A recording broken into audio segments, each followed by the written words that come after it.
I am Charlotte Casseraghi, and in partnership with the House of Chanel, I present to you the Les Rencontres podcast. As part of the Rendez-vous littéraire at Rue Cambon, this podcast spotlights the birth of a female writer. You can listen to the various episodes and their authors on your preferred streaming platforms.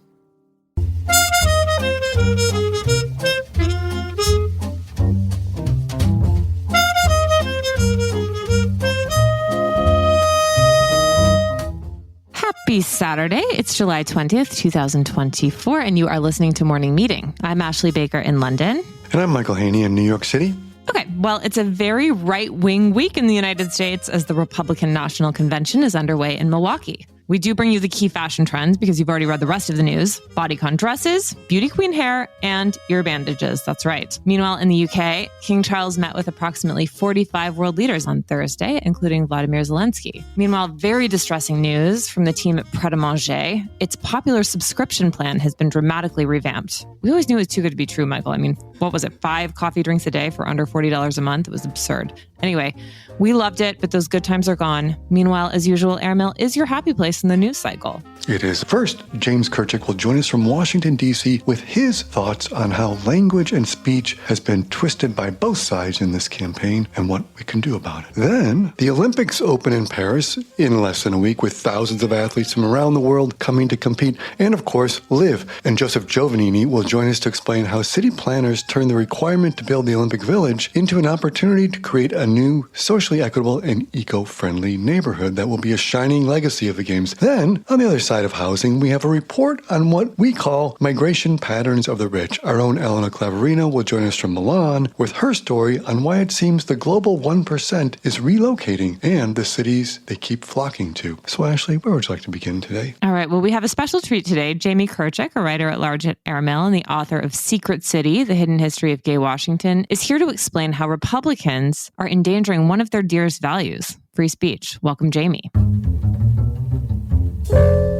Hello, Michael. So listen, Jamie, there's been a lot of talk in the last week, obviously, about words and speech on both sides, since, of course, the horrific events of last weekend, and people across the spectrum calling for maybe there should be less free speech. Maybe we should control speech and rein it in. But as you note this week in your essay, you believe what's needed now more than ever is more free speech. So tell us what your thinking is here. Well, absolutely. I think it was a horrifying incident last weekend, regardless of your views on former President Trump, and just thinking about what the consequences would have been for this country had he not moved his head just an eighth of an inch. It's just unthinkable what would have happened. And it reminds us how terrible political violence can be. When you think about the impact that previous political assassinations have had in our country, the Kennedy assassination, the assassinations of Bobby Kennedy and then Martin Luther King Jr. And so we live in a democracy, and the way that we settle our differences and disagreements in a democracy is with words. And those words can be very extreme at sometimes. They can be very hurtful, painful, rude, but the Supreme Court has carved out a very, very little space for speech that can actually be criminally prosecuted. And it's when it engages in imminent lawless action, when it's encouraging imminent lawless action. Other than that, you're free to speak. And I think we need to talk about our disagreements more rather than resort to violence. So I don't see this. I have a completely different view of this than some people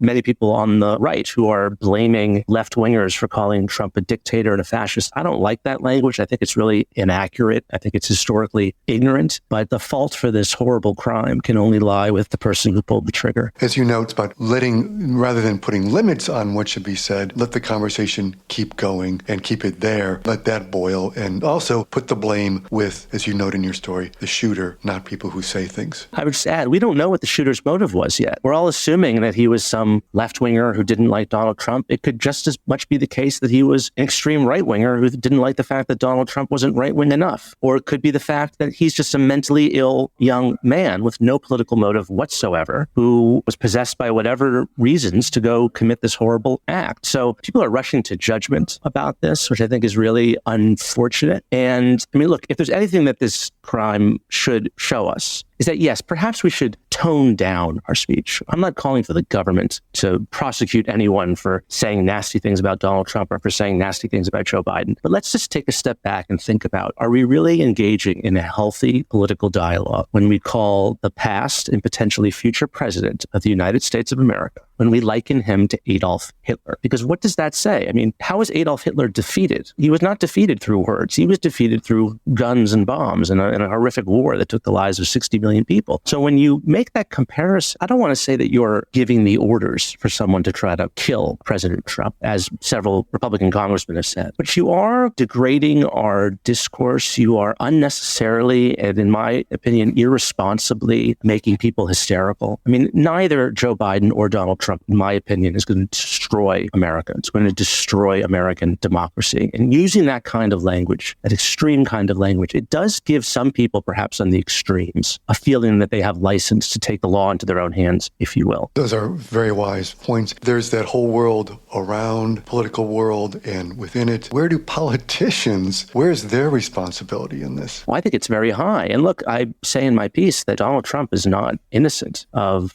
this issue that we're talking about, right, of using irresponsible, at times even violent language at his rallies and in his speech. Both sides are responsible for this sort of thing. And it's up to our political leaders to kind of rise above, and they should be models, really, of what we aspire to. I know that might sound crazy in this day and age to expect that from our elected officials, but they have a lot of influence. And they really do have a lot of influence, particularly in this multimedia age where they're constantly going on podcasts and tweeting 24/7 and going on television and whatnot. They really should act and behave with, I mean, I think that they should really think about the young people in this country, the children, right? Because every child knows who the president is. That's the one politician they all know, right? And so they really should think, is what I'm saying appropriate for children? That might sound simplistic, but I really do believe that's the standard that certainly presidents and high-ranking public officials should be held to, right? Because they work for us. We don't work for them. They work for us. I don't think that's simplistic at all. I think this is just a simple theory of mine, but I think some of this, the rhetoric and the language, and as you note, the devaluing of language, it's accelerated due to social media, right? So you have politicians now who use social media who realize, like, this is just the crappy currency of social media. If you use coarse, base language, of course, guess what? That engages with people, right? Well, you know what? If you go back and you look at colonial, not post-colonial history in America, early American history, you'll find politicians not only saying terrible things to each other. I mean, there was one newspaper that supported Thomas Jefferson that accused his rival at the time, John Adams, of being a hermaphrodite, okay? There were duels, right? I mean, how did Alexander Hamilton die? He was killed in a duel. There was violence on the floor of the Senate and the House. Charles Sumner, the anti-slavery senator, was almost killed. He was being beaten with a cane by a pro-slavery senator. If you look at the rhetoric that was used against FDR by the right, if you look at the rhetoric that was used against Richard Nixon by the left, we have a long history of really nasty, not just nasty political rhetoric, but violence as well. I think the change with social media, of course, is that it's amplified it, right? Is that it's spread it and made it seem perhaps more pervasive, actually, than it actually is. I don't think most Americans like this. I really don't. Yeah, it used to be that rhetoric was better for worse. There were gatekeepers. The newspapers and the networks didn't give that oxygen. But now, of course, that oxygen gets it everywhere. And of course, politicians on the left and the right side sort of know what gets traffic and they'll appeal to it because they're oftentimes not even appealing to their home base. They're appealing to the gods of social media. Yeah, it's like every congressman and senator now wants to be like an influencer, right? And they have the ability to do that. And you see, I often pair AOC, Alexandria Ocasio-Cortez, and Matt Gaetz. I mean, they're completely different politically, ideologically. They're both young, in their 30s, I think. I'm not sure how Gates might be in his 40s. I'm not sure, but they're both around the same generation, I would say. And they're both social media stars. I mean, they're both experts at using Instagram, at using Twitter, at using the media to advance a message. And they've become far more famous than congressmen used to be. It used to be that congressmen were not well known. Senators were well known. The president was well known. Congressmen they were all trying to be a senator so they could be more well known. And now you have all sorts of congressmen. Marjorie Taylor Greene, Adam Schiff, right? I mean, he was a huge star on MSNBC during the Trump administration. So everyone now said they're all competing for airtime in some way. And they're all competing to be America's next political influencer or something like that. A word I would use that's been lost is nuance in the language. And yes. Well, Jamie, it's a very reasoned and thoughtful essay this week in this issue of Airmail. I really encourage everyone to read it. And thank you for bringing the great perspective to this moment. And hopefully some of it will resonate with people out there. Thanks so much, man. Thanks, Michael. Michael, next. Let's go to Paris. Paris is always a good idea. I can't remember who said that. It was somebody great. The Olympics are set to begin next week. Opening ceremonies are happening on Friday. And Joseph Giannini has a story this week about how the city has decided to build housing for the athletes that would be beautiful, new, and permanent. He's an architect and a critic based in New York City. Welcome, Joseph Giovannini.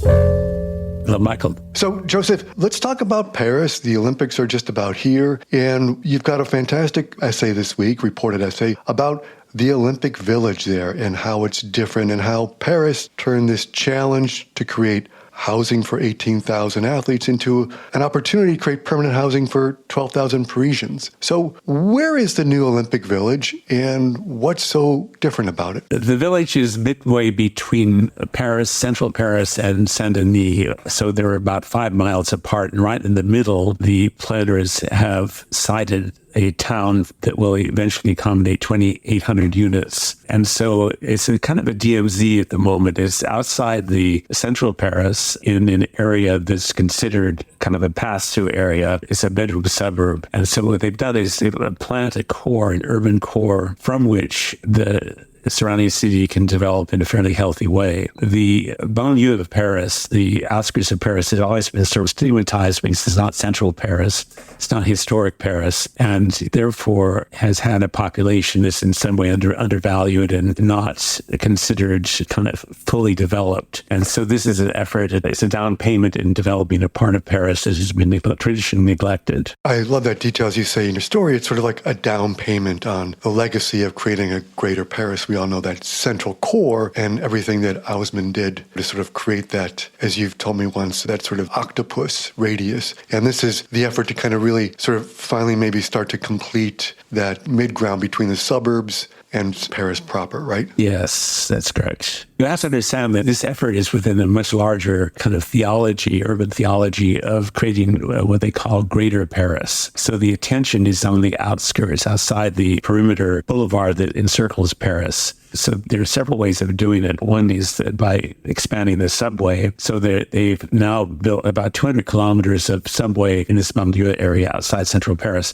which exceeds the 180 kilometers of subway within Paris. So the effort is actually to expand the subway system, more than doubling it, but not within central Paris in the outskirts, which therefore brings the outskirts into the center. It kind of centralizes the whole city, equally distributes the whole transportation infrastructure. So in order to go from point A to point M, you no longer will have to go through central Paris to get there. You can actually do kind of a perimeter loop. And so the perimeter is self-looped, so that it has its own value. It's not negotiated through central Paris. Anyway, so the Olympic Village is, as I say, a down payment on Greater Paris because it's one point. It's like a acupuncture point, nerve center that from which will radiate sort of energy that might relate to other acupoints, which are all outside central Paris. I like that acupuncture point, sort of relieving that pressure and getting things to flow better. And tell us a little bit more about, this was part of, as you say, like this greater plan, but also for the Olympics. And they also had a sort of mandate to make these Olympics very green and try and be very green. So what does the housing look like? Is it traditional Parisian or is it modern, or what can we expect and what will the people living there afterward be in for? Well, what's really remarkable about the village is that it's unremarkable. It's been very modest in its architectural goals. There are not going to be any architectural icons. It's not really stuff that you'd want to do a selfie in front of. They're kind of prosaic, very Cartesian buildings, gridded facades with balconies. They're 7, 8, 9 stories tall. They're elevator buildings, but they're not skyscrapers. They're really apartment blocks, and not even long apartment blocks. It's broken down so that the in-between spaces can capture the air current that come off off the river. And what they're really trying to do is create a pedestrian community that's very granular, that is integrated within the existing Paris. So it starts with the Seine. They've rediscovered the Seine. The Seine, like many riverfronts, has always been kind of a working dock. This was the site of factories that had become obsolete. And so they've erased the factories. They reclaimed the ground, the actual natural ground, the earth. They're orienting the entire plan and the city plan for 125 acres to the river. So the village starts at the river with 3 or 4 boulevards that link the river to the subway, which is maybe a half mile inland. So there's a direct line of communication between the subway and the river through the town. So you have several boulevards that make that link. They're all landscaped that are also kind of landscaped from a use point of view with boulangerie, pâtisserie, nurseries. The granular stuff that makes Central Paris so wonderful is now being planted into the ground floor of these buildings that are on either side of these boulevards that go from the subway to the river. When I've seen the images in your story that we have, it's modernist, and yet France does modernism very well with the library from a few decades ago. But also what appeals to me about these buildings is they're still on that human scale that we love so much about Paris. And they're not too large and they're not too small. But one of the things you also point out in your story is it's not just this housing that's going to be left behind, which is new, but the developers very wisely didn't just reclaim the Seine, they reclaimed some old buildings around those, and those have been repurposed now as long-term cultural places for all of Paris eventually, right? Yes, there's a huge building that's devoted to cinema, a building that has a very, very long, tall arcade, which can become an interior promenade that gives access to working studios, huge lofts, light spaces where filming can happen. So it's a production company, a production facility, but the architect of the whole process whose name is Dominique Derhault, hopes that it will become kind of a Cinecittà where there'll be movie spectacles, events, etc. And this building, this Cité du Cinéma, will become a major public attraction, making the entire area kind of a destination point for people from everywhere else around Paris and in France. In fact, there are two other buildings too that are historic. One is a glass and cast iron building it was a marketplace built in the style of Les Halles in central Paris, which has been demolished, but it still exists here as kind of a historical remnant. That will be programmed as kind of a marketplace building with everything a Parisian marketplace would have, stores, etc.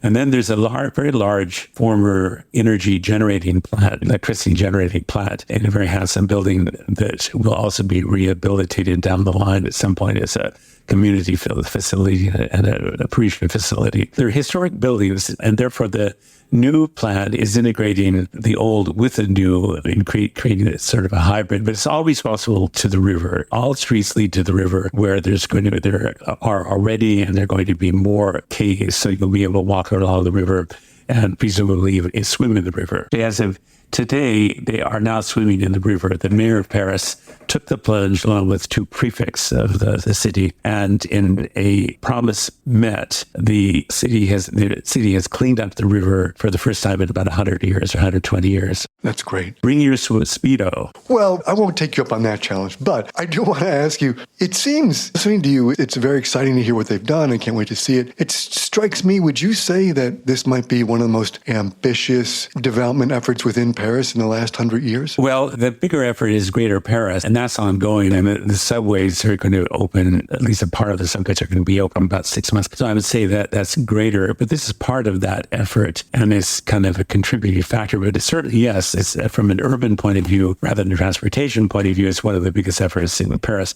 Paris has a very long tradition of treating itself very seriously, and Haussmann did it. It's a huge example, which is a success. It brought a medieval city basically into the 19th century, and Greater Paris is bringing Paris into the 21st century. That means it's integrating the banlieue into kind of a larger urban agglomeration, and it makes it more competitive on an international scale. It makes it more like Beijing, which is huge, and these other huge metropolises that have a lot of collective energy. So it's by integrating the outer Paris into the inner Paris into kind of a fusion, it's expanding operative Paris. And socially, it's in terms of égalité, fraternité, and liberté. This really is a big push for égalité, which is sort of equalizing the playing field so that it's more of a not homogeneous, it's still heterogeneous, but it's more socially integrated. It's less hierarchical. Well, it sounds like something for all architecture and development, city urban planning fans, and just people to next time in Paris, once it's sort of the games are over, to go and check out that neighborhood, because you said it's going to be permanent now and what it brings to the city. Well, above all, they've created a neighborhood, sort of an arrondissement, where you can live and work and stay there and play there, and it'll be attractive to other people.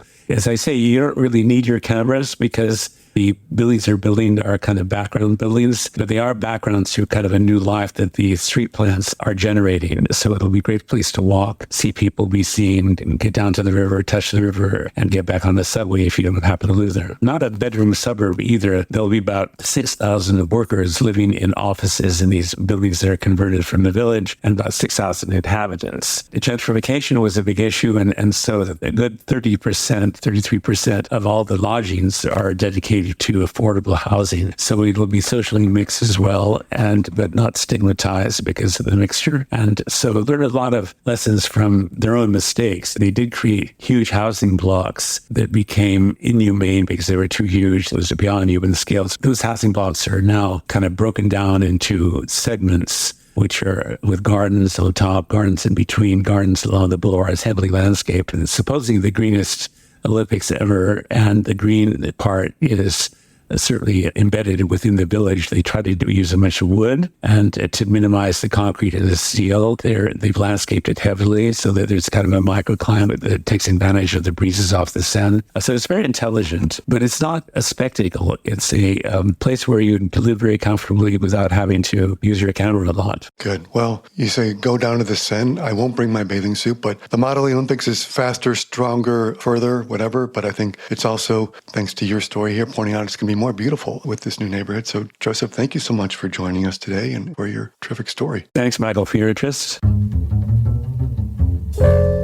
I mean, Michael, are you going to stay up all night to watch this coverage of the Olympics or what? I think I know what you're doing for the next 3 weeks. No, come on. It's the most photogenic city in the world. You must be going over there. I'm sure in the Ashley verse, somehow there's a little jaunt already booked or will be booked at the last second. Guilty, Michael. We're going to talk about this on next week's episode, but I'm going. Look, I highly recommend. Have a friend who works for one of the sponsors. That's all I'm going to say. We're on that soon. Let's move on. Let's. And while Paris is building housing that is egalite, Elena Claverino has a great report on housing for the ultra-rich globally, specifically what she calls the migration patterns of the 0.01%, the cities they are leaving and the cities they are flocking to, and why, beginning with her once provincial hometown of Milan, Italy.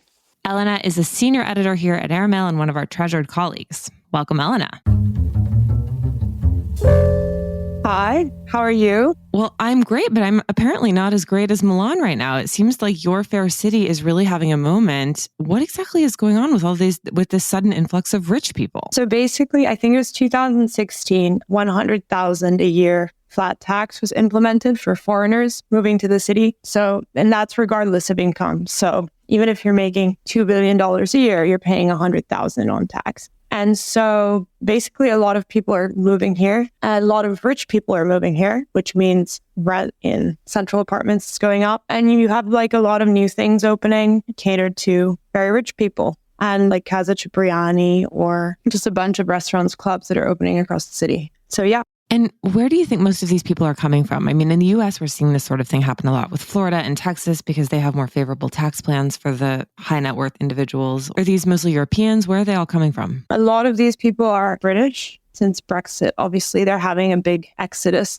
a big millionaire exodus. And now I think a lot of French people are also eyeing coming here since now the left is in control. There is this looming threat of people who are making more than 400,000 euros a year being taxed 90%, which will probably not happen. But I think it's scaring a lot of people who are now eyeing Milan. Now, obviously, Elena, these favorable tax rates apply to all of Italy. What is it about Milan in particular that they're gravitating towards? Like, we've seen the Under the Tuscan Sun storyline play out a lot, especially among Americans. But what in particular about Milan is drawing so many of these people? I mean, it's a city, and as of late, it's kind of becoming like an international hub with foreign people. I mean, there's a lot of industry, there's a lot of job opportunity, investment opportunity, and things. So people are starting to see that now. When I grew up here, it was very kind of provincial and it had a very small town atmosphere, but now it's kind of becoming this big European city. People are catching on, and a lot of people do want to live in somewhere that's attracting lots of people and it's dynamic. And so who wants to live in a city? This is a very attractive city to live. Well, and as Michael pointed out too, I mean, you're 2 hours from skiing, you're 2 hours from the beach. Like, it has an incredible location geographically, not to mention the rest of Europe is at your doorstep. I think like growing up, I think a lot of kids in the city are just used to spending weekends away. Maybe going to stay with your grandmother's house in Liguria near Portofino or going up to the mountains to ski. And I think it's something that a lot of people can get away with who live here. It's because of its proximity to these places. places can really get anywhere 2 hours by car. So very high quality of life. And of course, you have the lakes too, which are even closer.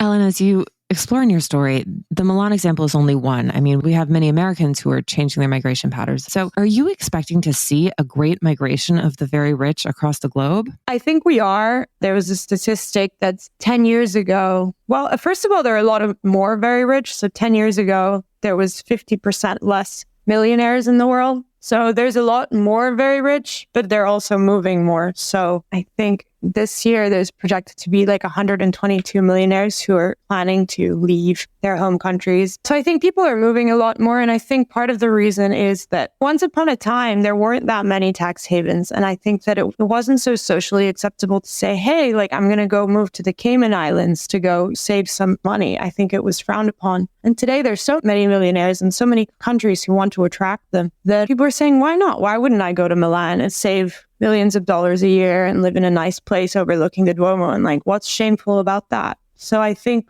people's perception of tax evasion has changed. Not tax evasion, but... Yeah. I mean, stashing away your money in an account in the Cayman Islands feels so last century, no? Now just why not pick up and move your entire life? With remote work, also, these things are much more possible than they were before. Yeah, exactly. People's outlook has also changed. People they move around more in general. I don't think it's necessarily an only super rich phenomenon. But yeah, and it's telling that the original tax haven, Monte Carlo, is kind of losing its luster to places like Italy and Switzerland. Also the Middle East, right? Dubai is drawing, as you have in your piece, quite a few people as well. What's the allure there? I believe that you don't pay any personal tax on your income. I mean, it's kind of been tailor-made for wealthy people. You have 200 international schools in the country. You have ready-made fancy apartments by all the different brands. You can just get the keys, move in. You're on the water. It's warm year-round. It sounds like a nice life. Also, I mean, it's interesting. It wasn't all that long ago that Greece's economy was in a complete free fall. And now, as you report in your story, the Athens Riviera is seeing this influx of high-rise apartment buildings. Who's going there? So people obviously we have instability right now in the Middle East. So a lot of Middle Eastern people are buying into the Greek Golden Visa program and setting up shop on the Athens Riviera, which sounds like a great place to live. There's all these high-rise apartment buildings that are sprouting up. Yeah, and it's a short hydrofoil ride to Idra. What's not to love? Exactly. And you're in a fantastic city with lots of history, great climate. Sounds wonderful. And Elena, because it would not be an airmail story without a few disgruntled locals, are there any people in Milan who are poo-pooing this entire trend, or do you find that people are much more welcoming of this change in population? Of course, there's always people poo-pooing. I think the biggest complaint that's happening in the city at large is maybe because of rising costs of housing and different things that are now a lot more expensive. We have more poverty, and therefore we also have more crime. It was kind of unprecedented. It's always been very safe here, walking the city at night, and now we're hearing stories of more thefts, of more problems like that. And that's a big complaint. And obviously people are complaining about rising rent. But people are also excited that the world's eyes are on Milan. When I moved to the US and I tell people I was from Milan, it was never very interesting to people. And now it is. So that's nice. Well, it's always been interesting to me, Elena. You also, not only are you one of the nicest and most amazing people in Milan, but you also serve the best coffee at your apartment, and you take people to dinner at Lubar, which is one of the hottest restaurants in town. So next time you guys are in Milan, call Elena. She has the keys to the city. Elena, thank you so much. Thank you so much. Have a great day. Okay, Michael, if you could move to any of these possible destinations. I mean, you're such a diehard New Yorker. I don't even know why I'm asking this question, but if you had the opportunity to go somewhere, where would you go? Oh, Milan in a second. I thought Milan years ago, I figured it out, was exactly the reason of moving there. It's like 2 hours you can be up in Lake Como, 2 hours you can be skiing in the Alps, 2 hours you can be down in Venice, 2 hours you can be somewhere in Tuscany or Monaco. So it's like, what's not to love about it? It's perfectly located. I can see you there. I mean, having your little espresso, you wearing your fabulous tailoring, like it all makes perfect sense to me. Athens, don't see that quite as easily, but you never know. You never know, but spin the globe. We'll see where we land. All I need is a few more $1 million. That's the problem. Yeah, or maybe $1 billion. Maybe $1 billion. A couple extra zeros in my bank account. Hey, Jeff Bezos is still single. The world is our oyster. There we go. I stunned you into silence. Okay. There's only one place to discover a global snapshot of the current cultural scene. Airmail's Arts Intel Report, our international research tool for what to do and where and when to do it, is user-friendly, continuously updated, and meticulously curated. Arts Intel is handy at home, on the road, and when you're planning your next trip. It also includes indispensable lists of restaurants and hotels in key cities around the world, recommended by our well-traveled experts. Explore Arts Intel at airmail.news/arts-intel, and be sure to sign up for our Week in Culture newsletter, which is published every Wednesday afternoon at airmail.news/WIC. I'm Chris Garrett, Airmail Deputy Editor, and I never leave home without it. Bon voyage. Michael, it is the weekend. We know that everyone is just going to be talking about the upcoming Olympics. Fine, so be it. But surely you've got something you can recommend to take our mind off of world events, please. I do. We've got this story in this week's issue by Sam Wasson detailing that it's the 50th anniversary of the release of the movie Chinatown starring Jack Nicholson and Faye Dunaway. Have you seen this new documentary about Faye Dunaway, Ashley? No, but I need to see it. Okay, it just dropped, as they say, on Max this week, and it's great.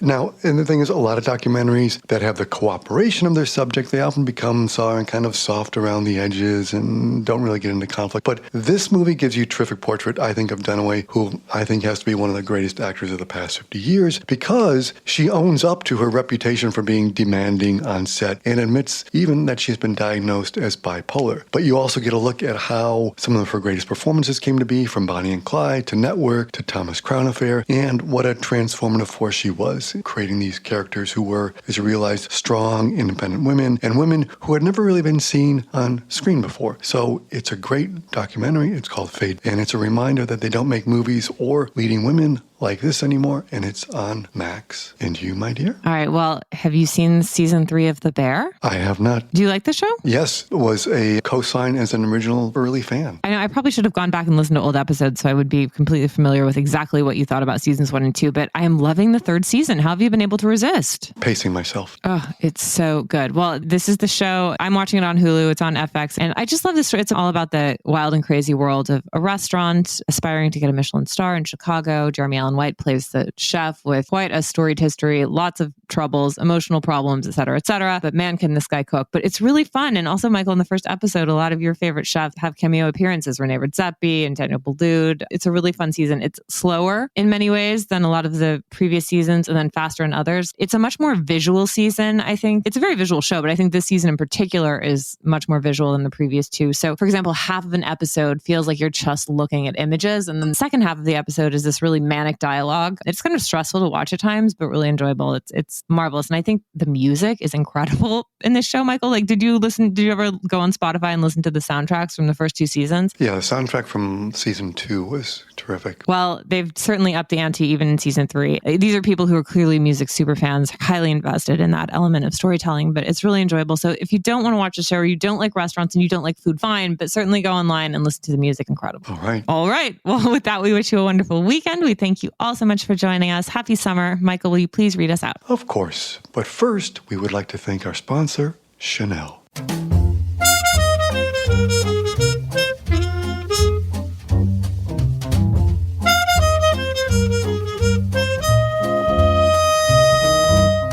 Morning Meetings produced by Airplay Productions and edited by Jesse Cannon. Our co-editors are Graydon Carter and Alexander Stanley. Our chief operating officers Bill Keenan. And our deputy editors are Ashley Baker, Chris Garrett, Nathan King, Julia Vitale, and Ash Carter. Our CMO is Emily Davis, and our music supervisor is Randall Poster. Our theme music is The Cute Monster by the Buddy Collette Quintet. A new edition of Airmail is published every Saturday, so please subscribe and enjoy all of our stories on airmail.news, which we update every day. You can also find us on Twitter and Instagram at Airmail Weekly, but we will be back here next Saturday with another edition of Morning Meeting. But in the meantime, be sure to subscribe at Spotify or Apple Music. But most of all, thank you again for joining us.